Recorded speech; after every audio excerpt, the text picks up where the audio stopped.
Hey everyone, welcome back to Grumpy Acres. I don't know how it is in your parts, but around here, it's been kind of hard to get chicks this year.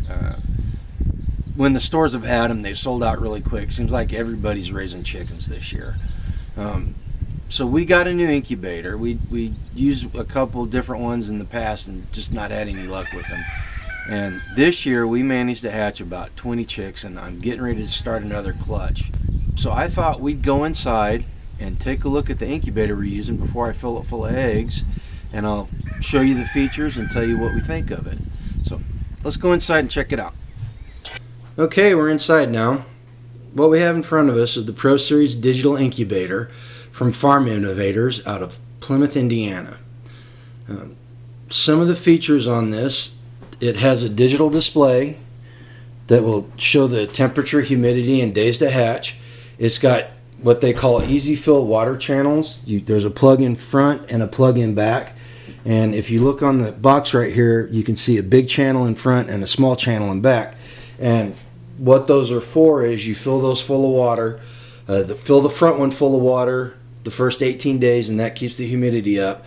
And then after 18 days, you fill the back one up so that it'll raise the humidity and help the eggs hatch. You use a turkey baster, which is not included, or we use a big syringe to do that.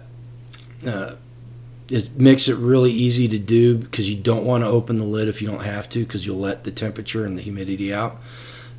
It's got a heater that's preset to 100 degrees, and it gets there really quick, which is important because if you have to open the lid to manipulate anything inside, like candle the eggs or adjust something with the egg turner, you'll lose temperature and humidity. So getting it back up to where it needs to be really quick is important. It's got a days to hatch countdown on the display.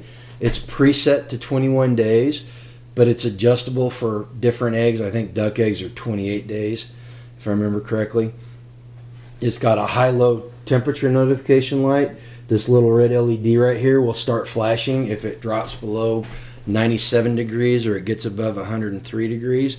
It's got an integrated fan in the heater here, which pulls air through these holes on the top of the incubator. That'll circulate the air around the inside of the incubator to make an even temperature and humidity all around, which helps with the hatch. It's got an automatic egg turner, which is just your standard egg turner. It's big enough to accommodate different sized eggs.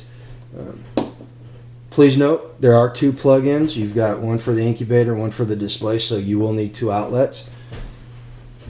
Underneath the egg turner, you've got this plastic grate.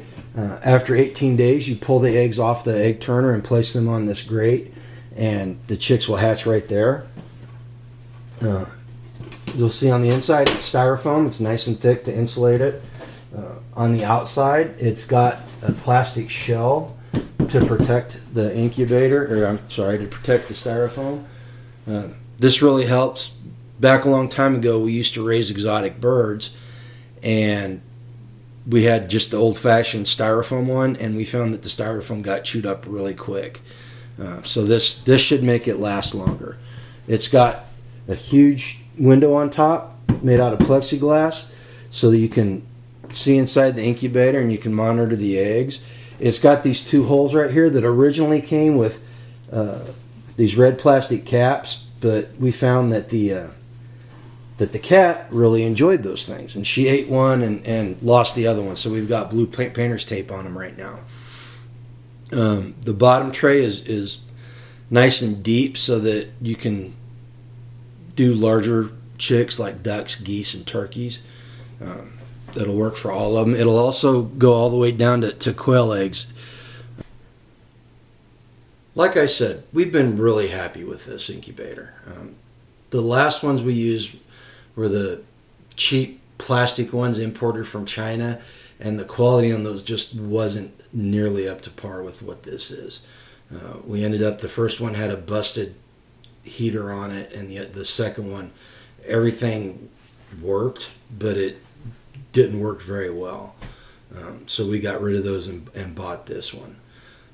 I'm going to start another clutch of eggs tomorrow. It'll take about 3 days to fill the incubator up. I forgot to mention that the egg turner will hold 41 eggs. I like running about 30 at a time because it's just an easier number to manage if they should happen to all hatch. So tomorrow morning I will be putting eggs in them, and I will get a close-up of the digital display when it's running and show you the eggs in it, and we'll see how it goes. We'll. Good morning.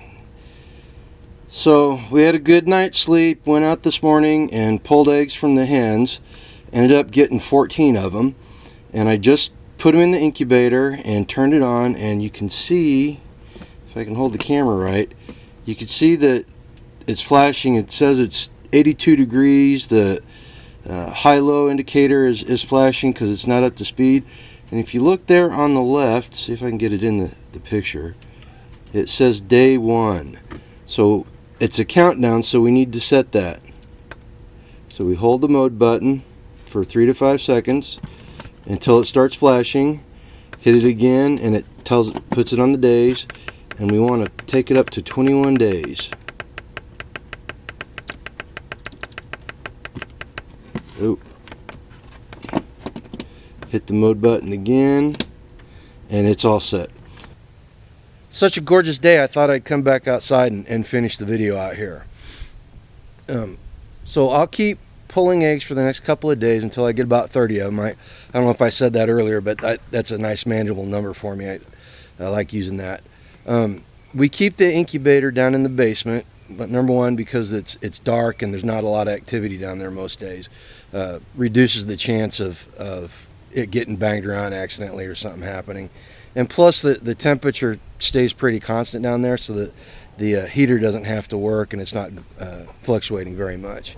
One thing I forgot to mention about the incubator is there are air holes in the bottom of it. The fan sucks the air in through the top and the bottom.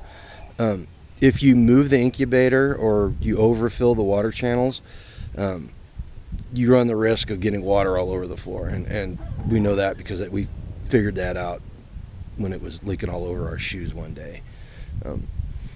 Well, that's about it for the video. Hopefully in 3 weeks we'll have some chicks to show you. If you haven't hit the subscribe button, go ahead and do that.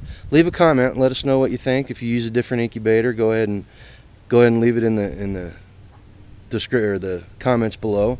Share this video out with anybody that might find it interesting. Go ahead and hit that thumbs up and give us a big thumbs up if you enjoyed the video.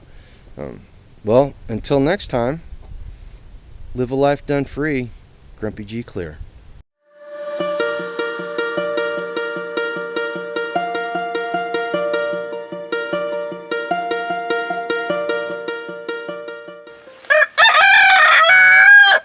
Thanks, Milo.